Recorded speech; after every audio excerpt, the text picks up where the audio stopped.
എന്ന് പറയുന്ന കേന്ദ്ര സഹമന്ത്രി താൻ പ്രഖ്യാപിച്ച തുക ലഭ്യമാക്കുന്ന കാര്യത്തിനകത്ത് യാതൊരുവിധ ഇടപെടലുകളും നടത്താതെ ഈ പുലിക്കളി സംഘങ്ങളെ തെരുവിലേക്ക് തള്ളിവിടുന്ന അവസ്ഥയാണ് ഈ അടുത്ത ഓണം നാളെ വരാൻ പോകുമ്പോൾ നമ്മൾ കാണുന്നത്.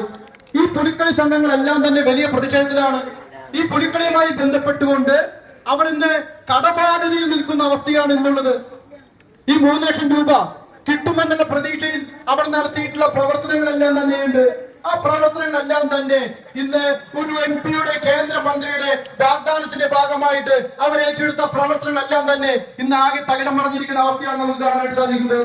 ഇത് തികച്ചും പ്രതിഷേധാർഹമായിട്ടുള്ള കാര്യമാണ്. വാക്ക് പറഞ്ഞാൽ അത് വാക്കായിരിക്കണം എന്ന് പറയുന്നത് മുന്നത്തെ സിനിമാ നടനും കൂടിയായിട്ടുള്ള ആളാണ്. പക്ഷേ വാക്ക് പാലിക്കാനായിട്ട് ഈ കേന്ദ്ര സഹമന്ത്രിക്ക് സാധിക്കുന്നില്ലെങ്കിൽ അദ്ദേഹം ആ പണിയെടുത്ത് വേറെ വല്ലയിടത്ത് കൊടുക്കുക എന്നുള്ളതാണ് എനിക്കിതുമായി ബന്ധപ്പെട്ടുകൊണ്ട് സൂചിപ്പിക്കാനായിട്ടുള്ളത്. വെറുതെ കപടമായ വാഗ്ദാനങ്ങൾ നൽകിക്കൊണ്ട് തൃശൂർ എന്ന് പറയുന്ന സാംസ്കാരിക നഗരിയിലെ ജനങ്ങളെ ഇത്തരത്തിലേക്ക് അപമാനിക്കുന്ന നിലപാടാണ് ഈ ഫേസ്ബുക്ക് എന്ന് പറയുന്ന കേന്ദ്രമന്ത്രി സ്വീകരിക്കുന്നെങ്കിൽ തുടർച്ചയായിട്ടും സാംസ്കാരിക നഗരിയുടെ പ്രതിഷേധങ്ങൾ ഉയർന്നു വരും എന്നുള്ളതാണ് എനിക്കിവിടെ സൂചിപ്പിക്കാനായിട്ടുള്ളത്. അതിന്റെ ഭാഗമായിട്ട് തന്നെയാണ് ഇന്ന് കോർപ്പറേഷൻ പ്രതിപക്ഷ കൗൺസിലർമാർ ഇതിനകത്ത് പ്രതിപക്ഷമെന്നോ ഭരണപക്ഷമെന്നോ ഞാൻ വിചാരിക്കുന്നില്ല, എല്ലാവരും ഐക്യകണ്ഠേന ഈ പ്രതിഷേധത്തിനകത്ത് പങ്കുചേരും എന്ന് തന്നെയാണ് പ്രതിപക്ഷത്തിന്റെ ഭാഗത്തും എനിക്ക് സൂചിപ്പിക്കാനായിട്ടുള്ളത്. ഇവർക്ക് ലഭിക്കാനായിട്ട് തുക നേടിയെടുക്കുവാനായിട്ട് ബഹുമാനപ്പെട്ട മേയറെ നമുക്ക് ഒന്നായി നിൽക്കേണ്ടതായിട്ടുണ്ട്. എന്തെങ്കിലും അപാകതകൾ ഇവരോട് പറയാത്ത മാനദണ്ഡങ്ങളാണ് ഇപ്പോൾ നടപ്പിലാക്കണമെന്ന് പറയുന്നത്.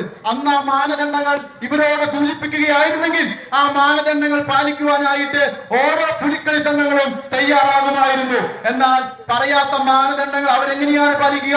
അപ്പോൾ ഇത്തരത്തിലേക്ക് കൃത്യമായിട്ട് മാനദണ്ഡങ്ങൾ ഒന്നും തന്നെ പറയാതെ കപടമായിട്ടുള്ളൊരു വാഗ്ദാനം പറഞ്ഞതിന്റെ ഭാഗമായി ഇത്തരത്തിലേക്ക് പറ്റിക്കപ്പെട്ട സംഘങ്ങളെ സഹായിക്കുന്ന നിലപാടിലേക്ക് കോർപ്പറേഷൻ വരണമെന്നാണ് എനിക്ക് ഇതുമായി ബന്ധപ്പെട്ടുകൊണ്ട് സൂചിപ്പിക്കാനായിട്ട് ഉള്ളത്.